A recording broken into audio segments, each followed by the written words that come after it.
The National Socialist German Workers' Party, aka the Nazi Party, took rule of Germany through 1933 to 1945 under the totalitarian leadership of Adolf Hitler. In 1933, Hitler became the Chancellor of Germany and his Nazi government assumed dictatorial powers. Under the Nazi rule, all other political parties were banned. In 1933, the first concentration camp was opened in Dachau, Germany, in which housed political prisoners and Jews. In addition to these prisoners of the concentration camp, Hitler included members in which he sought to be unfit for the new Germany he was building. These additional prisoners included artists, intellectuals, gypsies, homosexuals, and the physically and mentally disabled. Before Hitler became ruler of Germany, he sought out to be an artist. In 1908, after his mother's death, he moved from his hometown of Linz to Vienna to pursue his dream of being an artist. The artwork he created was mostly landscape paintings. In 1913, Hitler moved from Munich and later enrolled in the military. Although he was seen unsuitable for combat, he enlisted after the outbreak of World War I, which ended his career as an artist. When Hitler became Führer of Germany, he condemned modern art, declaring it degenerate and a threat to the German national identity. Between 1937 and 1939, about 16,000 pieces of art were removed from German state collections under the German government control. Masterpieces of Expressionism, Surrealism, Dada, Cubism, New Objectivity, and Fauvism were taken from dozens of institutions around the country and stolen from private collections to be burned or sold abroad. A selection of the artwork was placed in an art show called Entartete Kunst, aka Degenerate Art, in Munich by the German Party. Degenerate art was considered experimental, personal, non-representational art and was rejected. The pieces that were showcased here were set up in a way that encouraged the viewers to ridicule. This left the pieces to lose their art as value and reduced them to dangerous and outrageous waste. The Nazis claimed that degenerate art was the product of Jews and Bolsheviks, even though only 6 artists of the 112 featured in the exhibit were Jewish. Some of the artists that were included in this exhibition were Kandinsky, Karl Schmidt-Rottluff, Ernst Ludwig Kirchner, and many other prominent German artists of the time. The art was divided into different rooms by category: art that was blasphemous, art by Jews or communist artists, art that criticized German soldiers, and art that offended the honor of German women.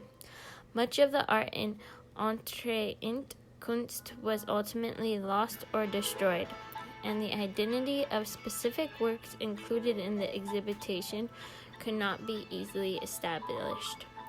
No comprehensive checklist exists, although lengthy confiscation inventories were kept. The art that was often mistitled or identified only by artist's name and groups of work or portfolios were lumped together under a single inventory number. Only a small brochure was published illustrating 50 works, not all that were included in the Munich exhibition. The Munich exhibit also had another showcase of art during that time, which was the Great Exhibition of German Art. Through this exhibit, art described as Aryan was showcased. Aryan art was a term for people speaking the language of Europe and India. In Nazi racial theory, a person of German blood. The Aryan artwork was promoted by Nazis, was conventionally beautiful, stereotypically heroic, and was respected. The first artist that we will look at that was included in the Entartete Kunst exhibit is Kandinsky, a painter that is associated with the Expressionist and abstract art movements. Kandinsky had about 14 of his pieces that were showcased in the exhibit. However, about a total of 57 of his individual works and portfolio prints of Kandinsky's were confiscated from German museums. At the Entartete Kunst Museum, Kandinsky's works were belittled with the slogan, "Crazy at any price," painted on a wall nearby. In 1910, the Russian-born Kandinsky was living in Munich and had completed his manuscript for the influential Über das Geistige in Kunst, on the spiritual in art, and was working with Franz Marc on the Almanach des Blauen Ritters, the Blue Rider Almanac. The First World War left Kandinsky to return to Russia, where he was involved with the revolutionary art scene. This activity was later interpreted by the Nazis as evidence of Kandinsky's communist leanings, although the artist was cruelly received by young revolutionaries and did not himself believe in a state-directed academic program. In 1922, Kandinsky returned to Germany to join the staff of the Bauhaus School. However, in 1933, the Nazis closed the school. Kandinsky, who had obtained German citizenship in 1928, was forced to leave Germany a second time, settling in Paris. After the outbreak of the war, Kandinsky remained in Nazi-occupied Paris, where he died in 1941.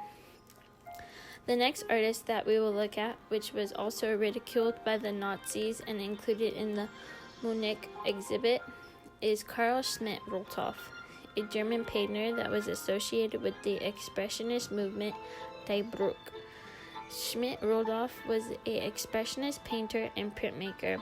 Around 600 pieces of art was confiscated by the Nazis, and several of them were showcased in Artnet Kunst. The artists of Die Bruch, the bridge, were also known to capture scenes of the urban life. However, Schmidt-Rottluff was particularly known to paint rural landscapes.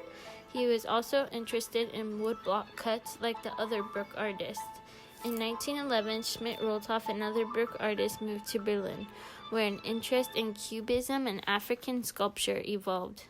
After World War I, he became interested in religious themes, where he created the famous woodcut Head of Christ in 1918. Once the Nazis became in power, he was forbidden to paint, and much of his artwork was destroyed in his studio in Berlin. However, after World War II, he began painting again and started teaching art. In August 1976, he died in Berlin, Germany. The last artist that we will look at that was affected by the Nazi regime and included in the Munich exhibit is Ernst Ludwig Kirchner. Kirchner was also a German painter and printmaker that was associated with the Expressionist movement, Die Bruch. However, he was also talented in other mediums of art such as sculpture, drawing, photography, and decorative arts. Around 600 pieces of Kirchner's work was taken and destroyed by the Nazi regime, while 25 were placed in Entartete Kunst exhibit. In 1905, he founded the Die Bruch Artist Group and from then on committed himself to art. In 1914, he voluntarily enlisted for the military service of World War I. However, was discharged a year later for having a mental breakdown. He then returned to Berlin and worked on his art. As the Nazi regime started to gain power, it was impossible for Kirchner to sell his artwork, and he became disturbed of the situation. After his artwork was destroyed and took by the Nazis in 1938, Kirchner took his own life by gunshot in his home.